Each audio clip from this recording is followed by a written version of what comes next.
Good morning, everyone. We request you to please settle down. We are starting in few minutes. Kindly take your seats. Thank you.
Hello.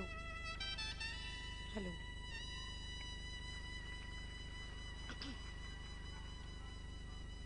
We'll just be starting in a minute.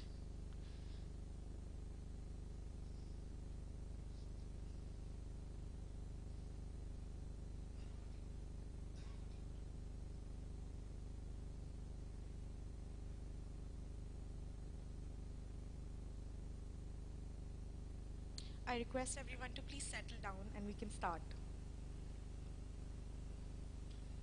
Good morning, everyone.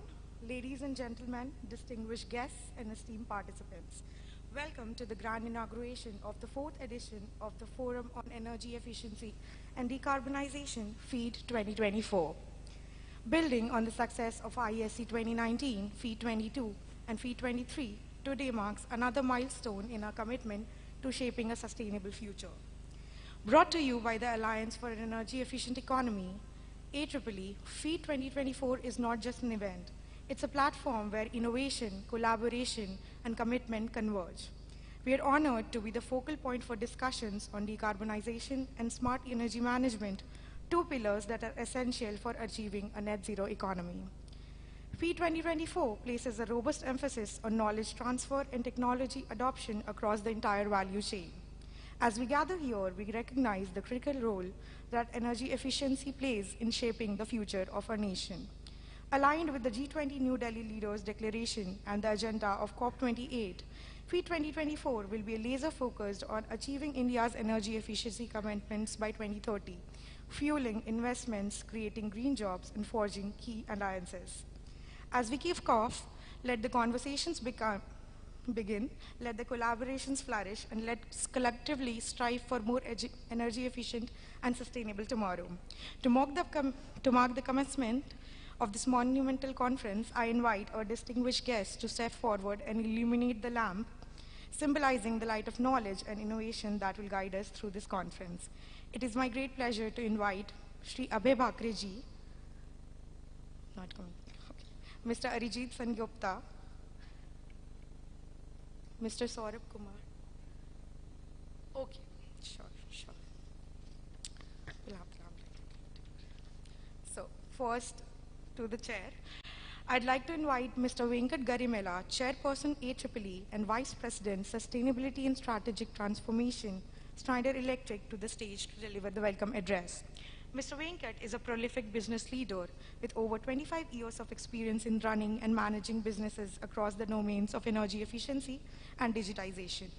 Mr. Garimella has been awarded with several prestigious awards such as the Golden Peacock Award for Energy Efficiency and Sustainability and the Frost & Sullivan Best Practices Award for Emerging Energy Management Solutions Provider.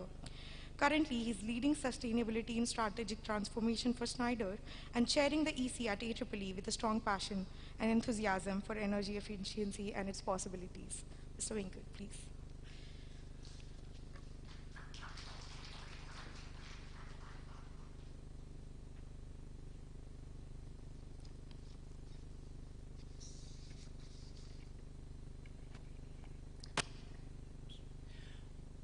Thank you for the introduction. Good morning, ladies and gentlemen. It's such a pleasure and privilege for me to welcome you all to this event, FEED, which is Forum on Energy Efficiency and Decarbonization. FEED is this is the fourth version of our FEED, and really when we started few years back, we really did not know that it is going to be an industry benchmark flagship event. We are very, very happy to see this progression, and really this means a lot, and your participation here this morning also means a lot to us. At FEED, we discuss, and I think FEED is one of those forums in India, or perhaps the only forum in India, where we discuss anything and everything about energy efficiency. Now, what do I mean by this? FEED is where we discuss the enablers of energy efficiency, and these are technology, policy, participation of the stakeholders, how do we orchestrate the larger ecosystem, how do we create skills, awareness, discussing some interesting use cases, so on and so forth. Only with the intention of converting energy efficiency ambitions into actions. That is the overall construct, that is the overall agenda of FEED. Energy efficiency, I know everyone is aware of it. We have been talking about this for a long time, and I think it has evolved. To my mind, energy efficiency achieved adulthood in 2023. It was in teens, nice experiences of teens, but I think in 2023, it achieved the adulthood. Why do I say that? We saw the extensive coverage of energy efficiency right from G20 New Delhi Declaration, obviously all the way to COP28 in Dubai.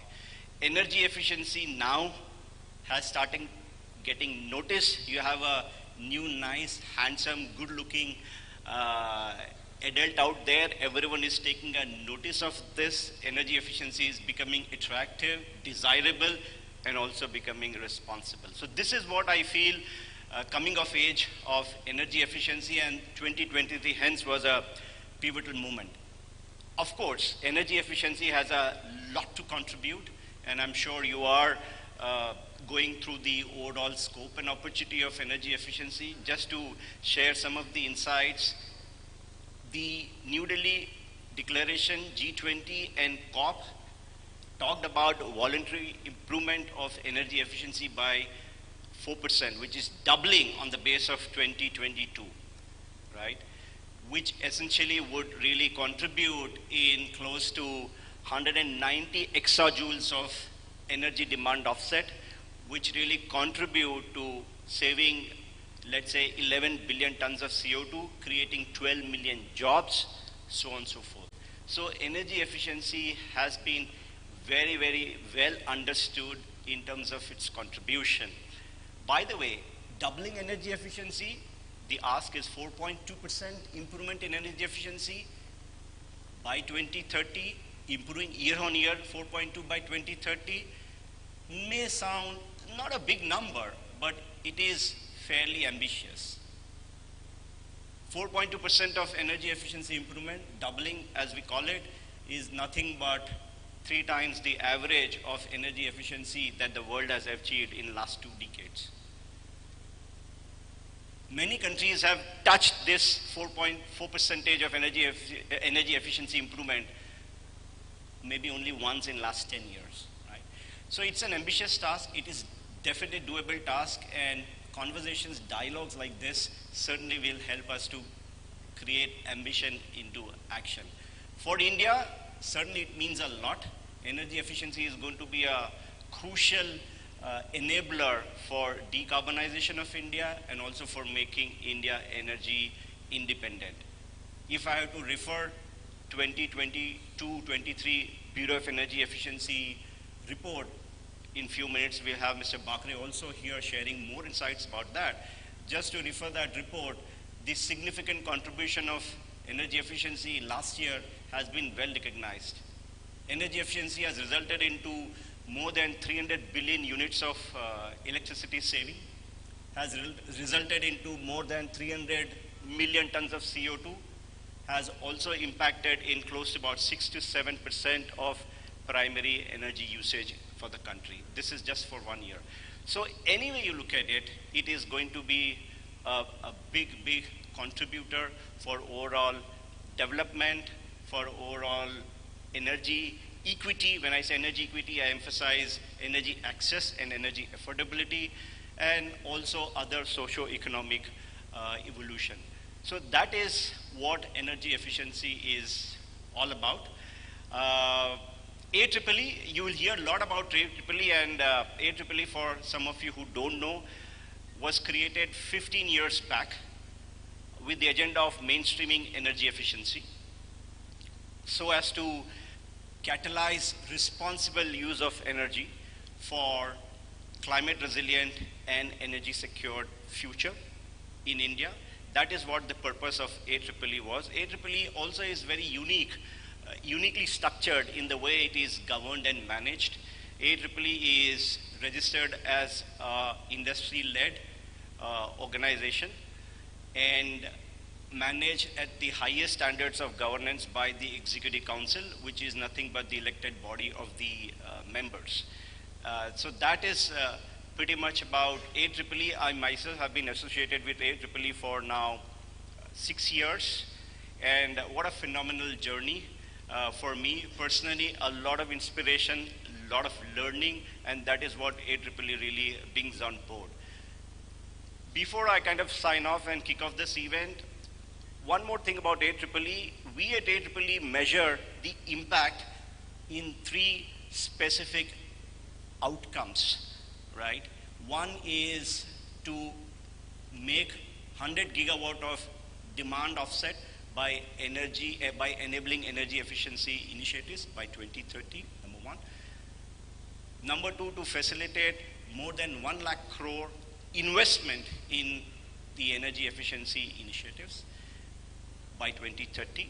And the last one is to partner with stakeholders so as to create more than 5 lakh green jobs which are going to support the decarbonization journey of India.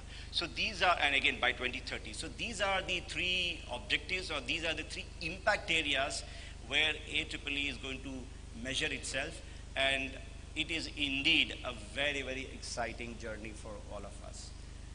Once again, I welcome you all for this great event. It means a lot to us. Thank you for giving us your time, and I am sure you will make the most of your time here, engaging, discussing, and networking with all the experts. And perhaps when we move out of this forum, spending 2 days, we will all be more convinced that energy efficiency is the cheapest, cleanest, and abundantly available source of energy. And perhaps we'll be committed to make energy efficiency as our first fuel of choice. So with this, I kick off this event. Have a lovely time. Enjoy yourself. Thank you very much.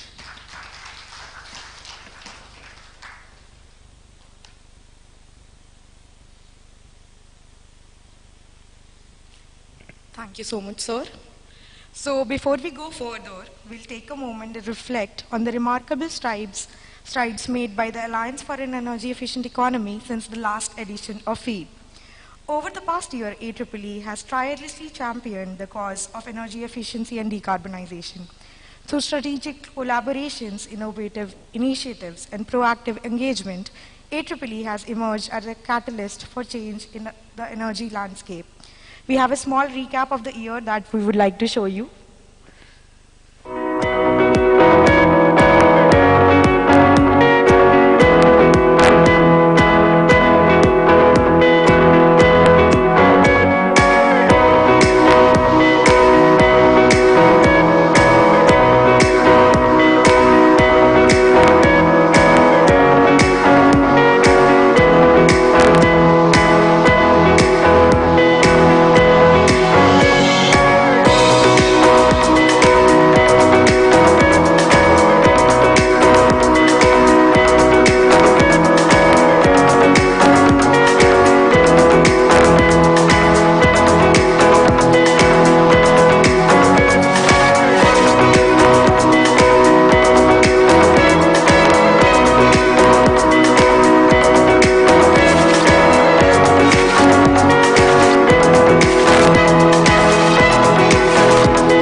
It has been a great year indeed. To delve into it a little more, I would like to invite Mr. Jayanta Chaudhary, Director, Marketing Alliance and Partnerships at AEEE, to say a few words. Good morning, everyone. A very warm welcome to a chilly Delhi. I know a lot of people have come in from outside. Thank you so much for coming over. And before we, I think, get into the, the discussions, the networking, and everything else, would love to start, by thanking some people without whom we wouldn't be here, our sponsors and partners. The leadership team of all these organizations will be there with us over the next 2 days. So do feel free to kind of please connect with them. I would like to start with our platinum sponsors, Schneider Electric, Danfoss. Thank you, gentlemen, for supporting us over the years in almost all our events and outreach. Our gold partners, ABB, Carrier, silver partners, Eurovent, IRAM, and of course, session sponsors, Tabri. Other than these, I think we have got a fantastic support in true spirit of our triple sector leadership, that the model that you would have seen in the video. A lot of our outreach partners, which were primarily Shri, GBCI, Griha, ISGF, RATA, and Institute for Energy Economics and Financial Analysis, IFR. So thank you all, gentlemen. We are all here. Thanks to all of you. So I think I'd just like to start. When we started planning this about a few months, we clearly got a directive from a very esteemed set of steering committee members to make it a little different, not have run-of-the-mill presentations and one-way communication. That's not the way we really intended this session to be. We wanted new ideas to be generated, a lot of conversations, a lot of points coming in. We wanted to have a debate style, a press conference style, or a fireside chat format. And it actually ended up being so good that for the first time we had actually moderators coming to us and saying, we don't want to be moderators, we want to be on the other side, because I think it's going to be more fun taking a side and getting into a heated debate and discussion. But when we started doing this, I think there were few, of course, doubling the energy efficiency, the global insights, and the local implications were a kind of the overarching theme that we had. But we did want to focus on few critical things across all these sessions, primarily solution-focused, systems approach. We wanted to get in the angle of resource circularity or regenerative economy, innovative thinking, and how energy efficiency and other interventions influence human behavior or nature. There were also three major things that we kind of wanted to focus on when we were designing the sessions, which was, focus on end-use sectors, cross-cutting sessions on innovation, finance, and investment. So broadly, these were the themes based on which we started designing. And again, it's, I think, one of the things that you will see when you go through the agenda. We don't want to have this as a prescriptive, as a kind of a discussion. Giving an example, decarbonization of the construction sector, extremely important. I think all of us know it. You know it, the speakers know it, we know it. But we wanted to do it in a little different way. Who's going to build the cat? Is it going to be the builders? Is it going to be the financial institutions? Is it going to be the consumer? Is it going to be the material manufacturer? Why are the interventions not happening? So we have structured the session in that particular way. We want to start with a discussion, of course, on doubling the energy efficiency progress. As Venkat also mentioned, there was a lot of discussion that happened at COP28 on this particular subject. We wanted to have a group sharing the global insights and the local implications. So you have a fantastic panel, a great set of minds who would be sharing some views, but we really wanted to be interactive. Please share your views and other ideas. We'll then move on to solution-specific session for India. Post-lunch, we'll be having a session, very, very important, money. Money matters. And again, the idea is how do we really get that in India? And again, getting some different opinion. Renewable energy, we see a lot of money coming in. It's not philanthropy. It is not that they're so committed to sustainability. It is pure business. Why? What will it take to replicate that model into energy efficiency and some of the other areas? Why is it not happening? What are the challenges? We want to get a deep dive into that. We want to get into the startups ecosystem. There are valleys of death across the entire chain. We want to deep dive into those. We will have people, the startups, the investor community, the venture capitalists coming in and sharing their ideas and listening to you. And what are these? How do we counter them? How have some of these organizations, including our members, overcome these challenges? We will have a plenary address tomorrow in the morning by somebody who's been associated with AEEE for a very long time, Mr. Padu Padmanabhan. He will be sharing a systems approach to decarbonization in a discussion along with Dr. Bhaskar from AEEE. Then we will be moving into a people-centric. I think what matters, whether you're talking about energy transition or just energy access, is the people who matter. People-centric progress and democratizing what we call energy efficiency and energy is something we will be having very interesting discussion tomorrow. What started off as a very interesting social media discussion on energy efficiency, some people said, it's passe, it's dead, demand side response is what matters. And it got into a very interesting debate which gave us the idea of why not have a kind of a discussion here, which can focus into the same exact topic. Is it a power couple? Energy efficiency and demand flexibility. How do we interact? How do we engage with that? Of course, there's going to be a session on increasing the productivity. On the air side, that will be a side event that will be happening tomorrow. Then we will be also talking about a very critical aspect, MSMEs. I think one of the most challenging aspects when it comes to energy efficiency and investment. We'll be having a session tomorrow on that. We will also, as many of you know, we have the world's largest collegiate challenge for designing net zero energy and water building called Solar Decathlon India. So we'll be having a fascinating discussion where a lot of the students will be coming and presenting, their ideas. They're winning, the programs and others. That happened last year. We will be having, just take the opportunity to share that the finals of the year 4 of the event will happen again at Infosys campus. We will be announcing that soon. And of course, we have our director, Prasad, also here. And last, not the least, we will be having a very interesting discussion on not-in-kind cooling. I think, again, the question that we said is the technology is there, the aggregators are there, the OEMs are there, the funding is also there. But why is it not getting really replicated? Why are not enough pilots? Why are not enough implementations happening? So I think we will have a very interesting fireside discussion to end tomorrow's discussion with that. So that's primarily kind of the run of over the next 2 days, the kind of agenda. And I'm very also happy that, we really want this to be an interactive, as I said. We want new ideas to come in. We really want, the Honorable Power Secretary has actually, advised us they would love to have the clear takeaways from feed to be provided. He's expected to come in tomorrow evening.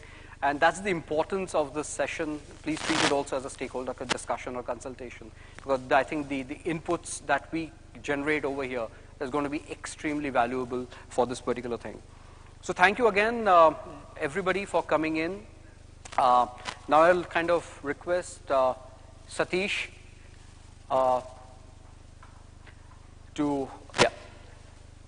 Soumya, if you can just come over. Have a great 2 days. We'll have enough networking breaks. Please use this. We want this to be a platform for collaboration, for partnerships, for generating business ideas, business opportunities. So please, you see over the next 2 days, our team is all here. Thank you so much, everybody. Soumya, all yours.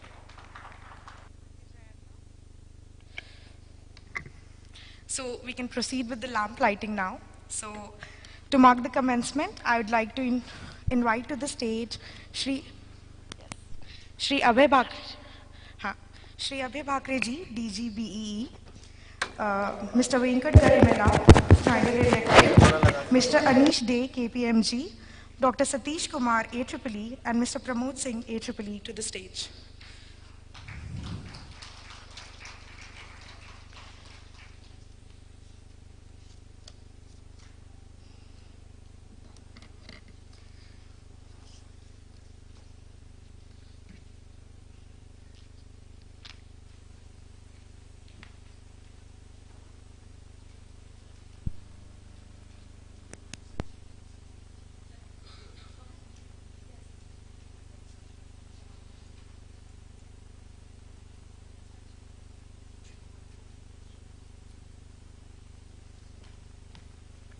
I would also request Mr. Sanjeev Bhatia to please join us on stage. Sir.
I'd request Dr. Satish to please take the stage.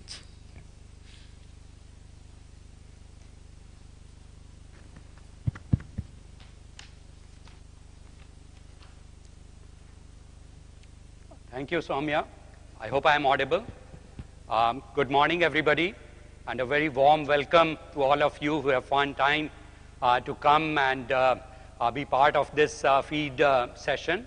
As Venkat was saying, that this is the 4th iteration of the Forum on Energy Efficiency and Decarbonization, and what a tremendous journey it has been. And I am most thrilled because this year, I think the team did most of the job. So I was really not very actively engaged, I think, as in the 1st and 2nd iteration. So it's also a sign of the maturity of the team, and I think the ecosystem involvement that was there, which guided us in terms of putting the program together. It is my distinct honor and privilege to introduce Mr. Abhay Bakre, Director General of Bureau of Energy Efficiency, who is amongst us for the keynote address. I would like to start with a quote which I heard, and I think it has just stuck in my mind. And it goes like this: India is a land of mouth-watering opportunities and eye-watering challenges. And I think it's so true. I think if you think about it, that everybody knows that if you are talking about efficiency, you are talking about climate change, you are talking about decarbonization, I think the world cannot do it without, I think, India's active involvement. And I think with that context, I think my respect for Mr. Bakre also increases several-fold, because the job that he is doing as the Director General it requires nerves of steel, of course, but also I think the responsibility on his shoulders to lead India, I think as a global leader in the field of energy efficiency, which he has so admirably done, especially I think Venkat talked about that 2023 was truly a watershed year for energy efficiency. In my last 30 years of, I think, a professional journey in energy efficiency, I have not seen the kind of publicity, the kind of attention, the kind of programs, the kind of high-profile visibility that energy efficiency got, whether it was during G20 presidency or whether it was during the COP28. And AEEE and me personally, we had a distinct opportunity to work very closely with the Bureau of Energy Efficiency, with the Ministry of Power during the G20 presidency, as we were working on under the Energy Transition Working Group, as BE was putting together this strategic plan for energy efficiency across demand sectors. So this was, I think, when we saw up close that what a machinery, I think, the Bureau of Energy Efficiency is. And I will also say that a lot of us don't realize that how fortunate we are that we have an entity like Bureau of Energy Efficiency, and we have a leader like Mr. Bakre, I think, who has really raised the profile of energy efficiency and for India, I think, globally. And these are not my words. These are the things that we hear from International Energy Agency. These are the words that we hear from Clean Energy Ministerial. These are the words that we hear from UNEP or SE for All, and some of these global organizations, I think, which know what is happening at the global stage. So I think with those words, of course, I think everybody knows about Mr. Bakre, but I wanted to actually just share some of the personal anecdotes and some of our experiences of having worked with Bureau of Energy Efficiency. And on behalf of the energy efficiency community, the FEED platform, and the Alliance for Energy Efficient Economy, Mr. Bakre, I would just like to offer that we wish that India is seen as a leader in energy efficiency, and whatever Bureau of Energy Efficiency wants, I think from the private sector, from I think the organizations like civil society organizations, research institutions, I think it is our commitment and it is our support that is always going to be available. So with those words, I would like to invite DG Sir, Mr. Abhay Bakre, to give his keynote remarks. Thank you.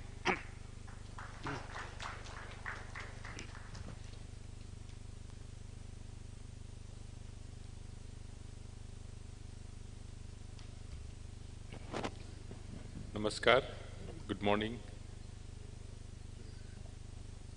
It's indeed a pleasure for me to join any such events, and of course, why not from those events which are organized by EEE and all other partners. So thank you, Dr. Satish Kumar, for inviting me and of course introducing me here. So I'll pick up what you highlighted or tried to highlight and take a step back. Today we are going to have again a discussion at a senior level what the India would present in its second NDC. Not exactly we should call it a second NDC. From Indian side it will be a second NDC. As you know, the first Paris Agreement NDC was deliberated interministerially. I was representing transport sector and the nodal officer from Ministry of Railways. So that was in 2014-15, and India did not submit 5-year NDC, we submitted 10-year NDCs. I think most of you are aware. Whereas some of the countries said, okay, we will have it only 5-year NDC, and then again submitted in 2020 the next 5 years, that is 25 to 30. So today we will be discussing for India's second NDC, which will be by up to 2035.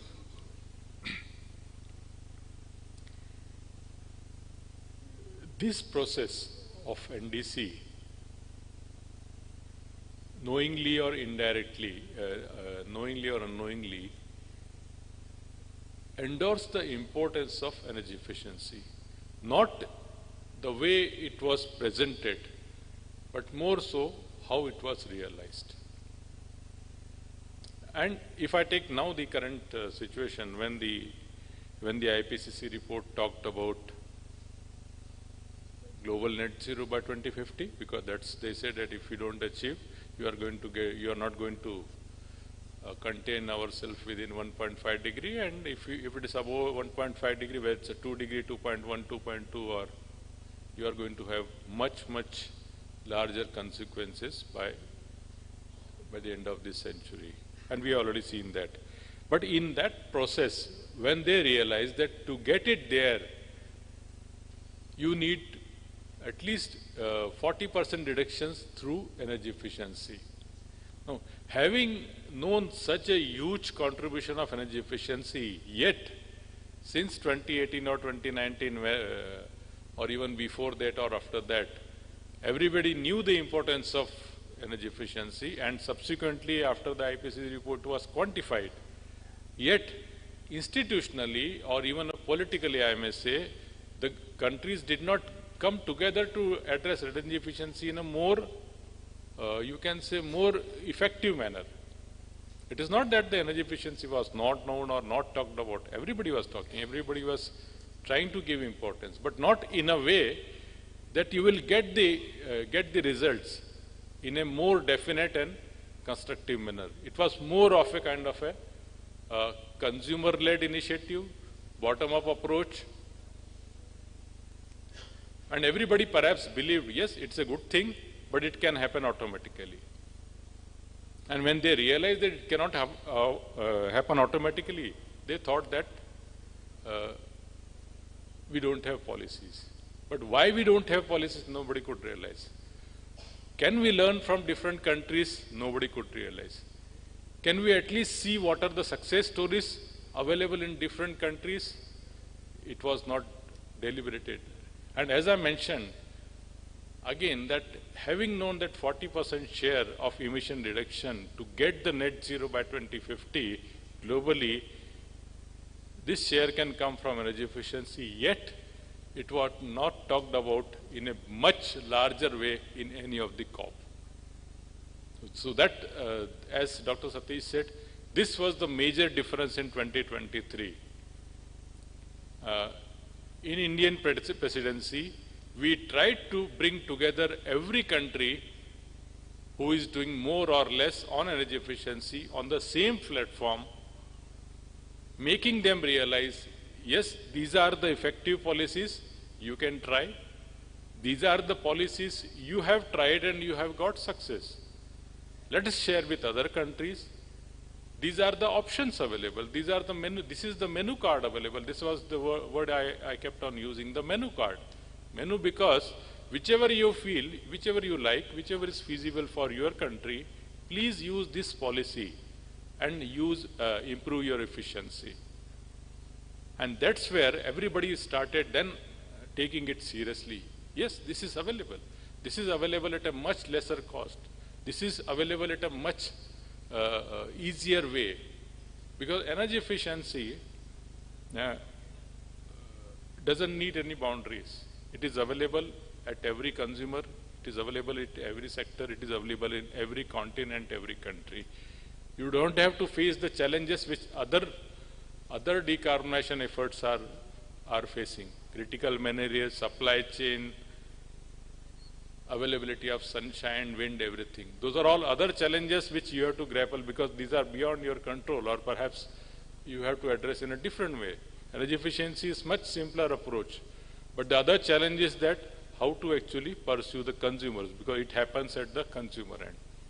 And even though the investment required are much less as compared to supply side, you still have some kind of a initial risk which you have to remove to actually go in a more constructive or more effective way for the energy efficiency. So that was the background that why 2023, as Dr. Satish Kumar mentioned, was a landmark year for the benefit of energy efficiency. And India took this opportunity. A very useful and effective report was prepared and presented during the G20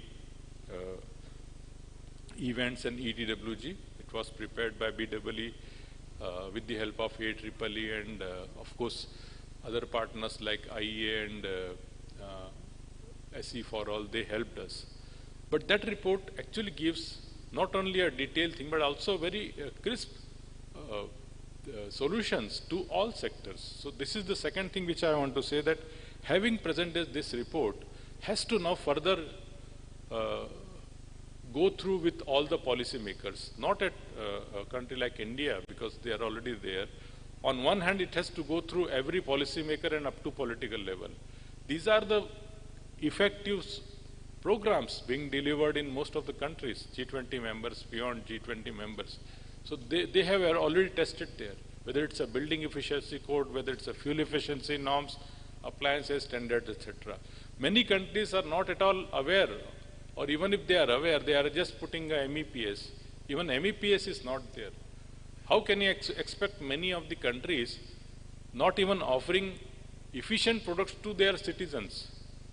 So even if the people or the citizens there want to use high efficiency air conditioners, they are not available in the market because the country has not thought of that kind of policy, resulting in all the inefficient air conditioners, refrigerators, motors available in the market. So consumers cannot go and just fly down to some other country and get an air conditioner. It has to be available in the market. There may be many countries that even the LED lights are not available. So these are the things we tried to put it as an Indian presidency and offered them that these are the simple solutions, programs available. Please have it considered at your government level, at your policy making level. So that was the first action. As I mentioned about the second point, the first action is I wanted every government, every energy minister to understand these are the options available in different sectors, transport, industries, so on. We also wanted to present what is the potential level, because as you know, the government cannot buy any idea or buy any statement unless we quantify and give the complete result. It's not a natural thing. Any policy maker will ask what is the impact. So we had to also give a solution, and this is available in the report. Okay, if you have fuel efficiency norms, you are going to save 20 to 30% fuel in next 5 years. If you are going to have building codes in your country, if you don't have now anything, if you are going to implement building codes, you are going to have 40 to 50% energy saving in next 10 years. So these are the quantified outcomes or impact we presented in every sectors, so that the governments and the energy ministers can realize, yes, this can happen in their country. May not be for the full potential, but at least. So this is the second part. The third part, which is not so difficult, but yet important, is channelizing all the actors. The actors, most of you are sitting here, the think tanks, the consultants, the auditors, the manufacturers, even many other academic or even the testing agency. These are the actors. This is unlike, as I again mentioned and compare with the renewables. Renewables have much less actors. Of course, there is a supply chain, but there is a developer, there is a policy, there is a system of deploying renewables. But energy efficiency has many more group of actors. There are auditors who will offer you what are the best solutions for the industry. There are manufacturers and vendors who will offer you the solutions, the best motors, the compressors or air conditioners. And then there are retailers, etc. Then there are testing agencies who will actually certify which is the efficient equipment. So all these actors we have to bring together. Now why it is required? As I mentioned, on one hand we tried to motivate or pursue the policy makers and energy ministers at the government level. The second part was that we wanted to bring all the community who are doing less or more at their field. So these are the actual implementer or actors, I may say, and these are actually the people or the experts who make difference or who will make difference in energy efficiency. And most of you are sitting here. I am really happy. A country like India, we have many, many actors realizing energy efficiency, but most important, they are pushing energy efficiency in the country, in every sector. But there are many more countries, and we have those actors. But there are few countries who may not have that many actors also. So we wanted to bring them together. And we had more than 85 side events in Clean Energy Ministry last year. At the same time, when the entire G20 group was available, the 20 G20 main members and another 14 members, another 11 IOs. So complete energy, clean energy community was available at Goa during the G20 ministerial, the final ETWG, and also the clean energy minister. So we had almost 85 side events. Almost every sector, like industry had at least 14 to 15 events, building had at least a dozen events, transport sector had it. So every event, we wanted every expert to speak about his own contribution, his own vision about energy efficiency. So that put together another milestone for India's leadership, that in Clean Energy Ministerial, as a host, and also first time. Now this is the third thing which I want to say. This is the first time that we endorsed one very clear message, or that G20 is actually high-level aspirations. Our G20 always presented not about the past things or the issues. We wanted to present what is lying ahead, the futuristic vision for the G20. This was presented, especially in the climate and the energy group, and of course, you have seen in the leader's statement. It was much more positive and forward-looking statement in all those areas, including clean energy. But at the same time, we also wanted to say, every year the G20 is shifting, right? We had Italy in 2021. I am attending since 2018. So most of the time it is shifting from continent to continent. Incidentally, this time it is shifting from developing countries to developing countries. Like 2022, we had Indonesia, then India, and then Brazil now. But if these are the statements, these are the visions which every country is pushing it or proposing, what next? Whatever was discussed and proposed in Indonesia in 2022, what will happen to it in 2023 and 2024? Whatever India deliberated in 2023, with so much of hard work, so many hundreds of delegates visiting in India, and then deliberating, coming out with the global perspective, coming out with international statements, international programs, what will happen to that after 2 years? So first time, as I mentioned, we gave a message that whatever we are discussing in G20 at the highest level, that is the policy, that is the government statements coming out from each energy minister, each leader, it has to be taken it forward. It has to be implemented. It has to be delivered in a time-bound manner through a very effective vehicle, and that is Clean Energy Ministry. So that was another message. Perhaps most of you have attended this thing. So another effective message was in Goa, when we had 4 days of Clean Energy Ministerial, where the complete community, all non-government, private, everybody was there in Goa. The message was that whatever is being discussed at the G20 minister at the same location, it has to be further tapered down to the implementation forum, and in next 2 to 3 years, it has to be taken at the field level, at the ground level, to deliver it to the citizens, to deliver to the countries, and actually get the impact what we are talking about, the impact of reducing emissions, impact of saving the. So this is another important. And this year, again, Brazil is copying it. Brazil is again having the SEM and G20 together. And this was a clear arrangement that it has to continue at least 2 to 3 years.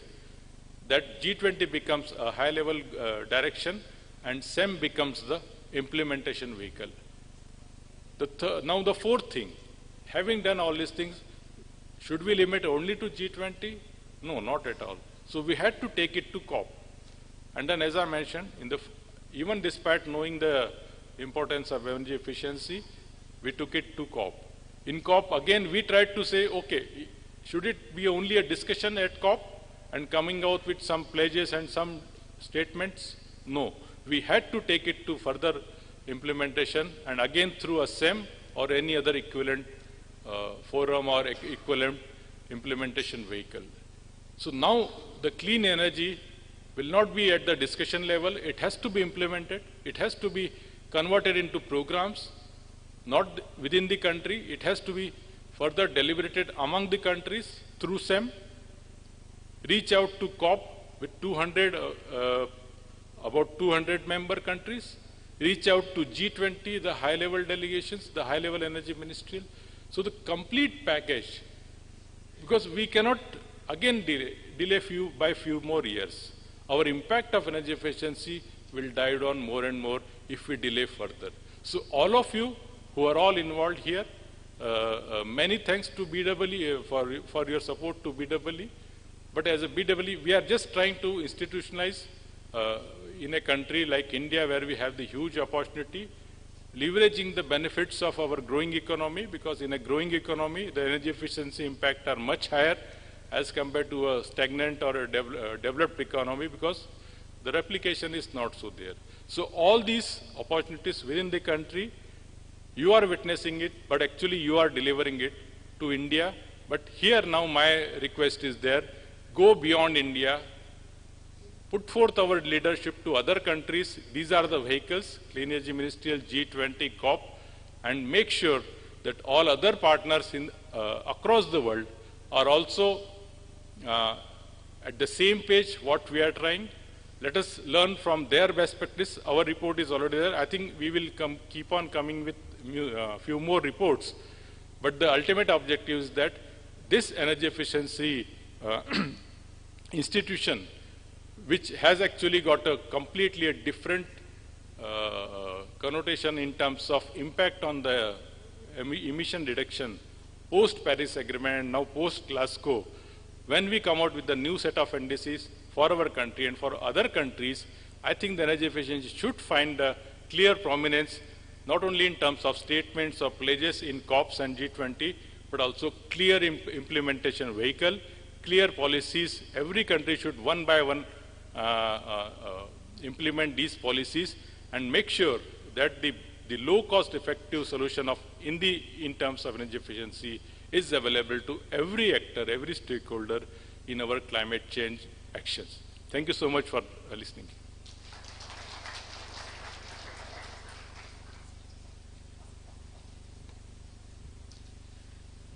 Thank you so much, sir, for gracing us with your words. Next on the agenda, we have a special report launch. AEEE is delighted to announce the launch of Doubling Global Energy Efficiency Progress, how the G20 can lead the way. We'll be having a detailed presentation and an exciting panel discussion on the same planned ahead. But before that, I would like to request our panelists for the session, Mr. Arijit Sen Gupta, Director BEE, Dr. Satish Kumar, President in ED AEEE, Mr. Saurabh Kumar, CEO, GEAPP, Mr. Anish Dey, KPMG International, Mr. Bishal Thapa, Senior Director India for CLASP, Mr. Venkat Garimala, VP for Schneider Electric, Dr. Ritu Mathur, Consultant for Niti Aayog, and Mr. Akash Goenka, Associate Fellow for AEEE, to please come to the stage and unveil the report.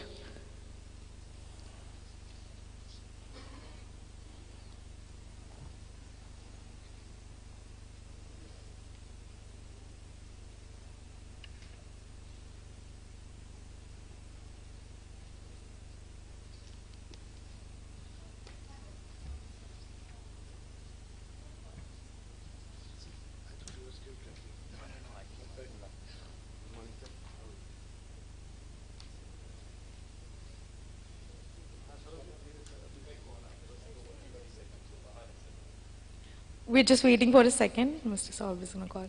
Just give us a minute.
So, just for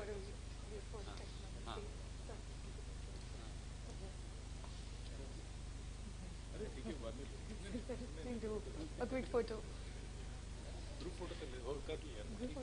A quick photo.